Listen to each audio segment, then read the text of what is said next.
Halo teman-teman, salam sehat selalu untuk kita semua, salam sejahtera. Dengan saya Bung Ropan, dan saya akan mereview hasil pertandingan yang berlangsung sangat sengit di Anfield, melibatkan ini big match di pekan ke-28, The Reds Liverpool menghadapi The Citizens Manchester City. Pasti teman-teman semua sudah tahu hasil akhirnya yang bermain pada kemarin malam itu 1-1. Liverpool lebih dulu ketinggalan ketika di menit 23 John Stones menaklukkan Kelleher dari sebuah set piece, tetapi di babak kedua Maka atau Alexis McAllister menyelamatkan Liverpool, menyamakan kedudukan menjadi 1-1 lewat tendangan penalti di menit ke-50, berawal dengan bagaimana Ederson mengambil Nunez saat itu dan wasit Michael Oliver menunjuk titik putih. Jual beli serangan terjadi sepanjang pertandingan, ya, di waktu normal 90 menit, bahkan sampai pada masa injury time, momen-momen ada drama-drama yang terjadi juga di sana. Serangan silih berganti, ya, peluang demi peluang tercipta.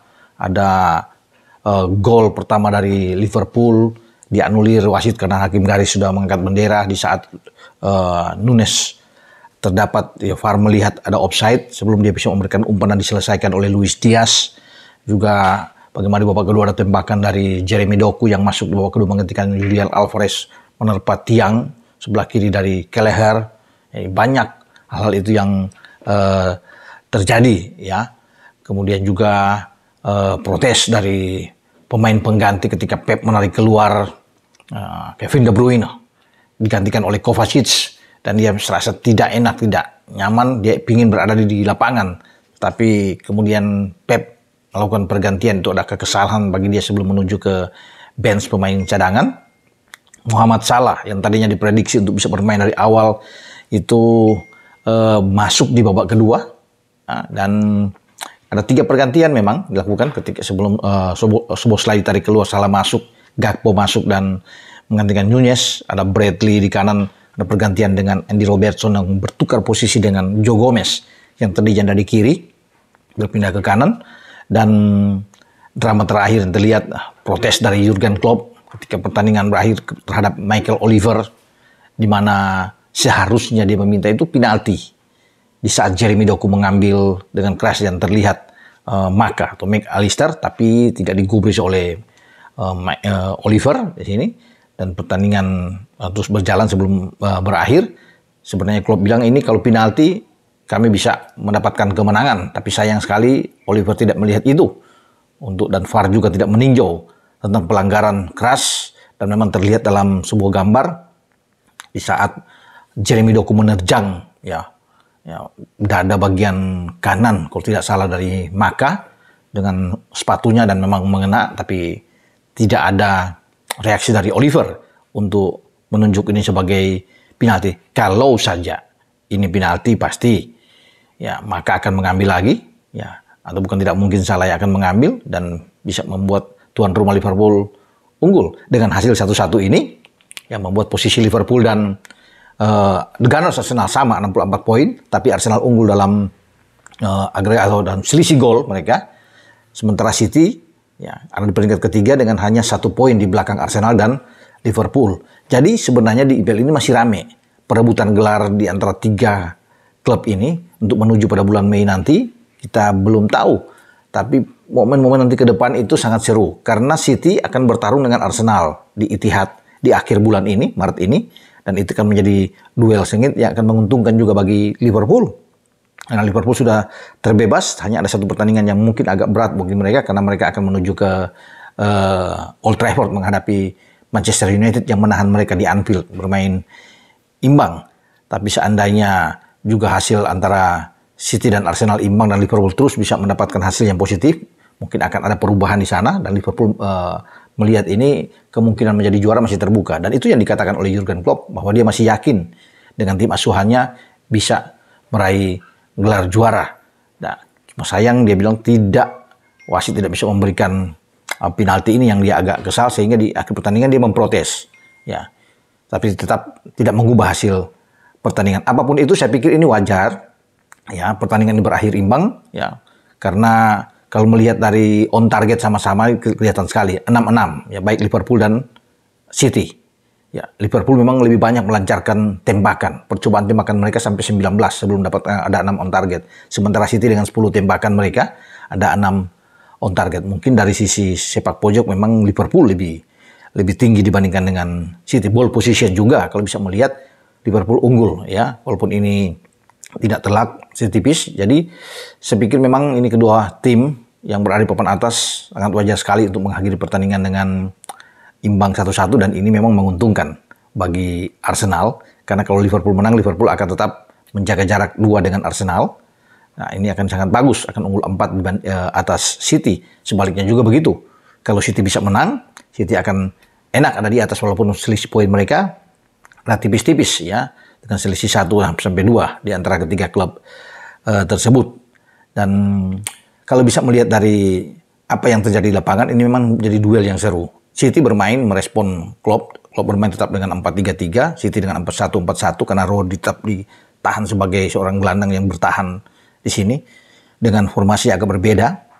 Dengan Akanji, ada Ake di sana yang bermain, John Stones juga yang ikut bermain, tidak ada Diaz. Kita bisa melihat Ben Diaz di belakang dan ada Kyle Walker, Rodri, kemudian ada 4 gelandang untuk mendukung Haaland yang ada di depan. Ya, termasuk ada Julian Alvarez dan dimainkan lebih awal untuk bisa bersama dengan Bernardo Silva, ada Phil Foden dan Kevin De Bruyne. Sementara bagi Liverpool tidak ada Konate, di sana ada Jarell Quansah yang untuk mendampingi Virgil van Dijk di bek tengah. Kelleher bermain di posisi penjaga gawang. Bradley anak muda ini bermain di kanan sebelum ditarik keluar dan Andy masuk untuk bertukar posisi dengan Gomez. Gomez ada di bek kiri. Ya, kemudian di tengah kita bisa melihat ada Endo yang bermain oke, juga dengan Szoboszlai dan Maka. Elliot bermain agak ke kanan, bukan salah karena salah main babak kedua, dan Nunez dan Diaz. Inilah formasi skema yang ditampilkan oleh Klopp, dan memang kelihatan sekali ya, bagaimana Endo bermain luar biasa di tengah, tapi yang paling bagus saya pikir dengan Maka ya, Malik Lista. Jadi kalaupun dia ditunjuk mungkin sebagai the man of the match, saya pikir ini bagus ya, pantas karena dia bermain sangat baik ya. Szoboszlai mungkin yang agak menurun, makanya dia diganti di babak kedua. Virgil van Dijk, saya lihat oke bermain di belakang. Ya, sangat tenang, beberapa kali memotong setiap serangan-serangan bisa dari City yang berbahaya, termasuk mematikan pergerakan dari Erling Haaland, dan Haaland tidak berkutik untuk bisa menghadapi Virgil van Dijk yang begitu kuat ya. Dia sebagai tembok yang sangat baik didampingi oleh anak muda Jarell Quansah di belakang.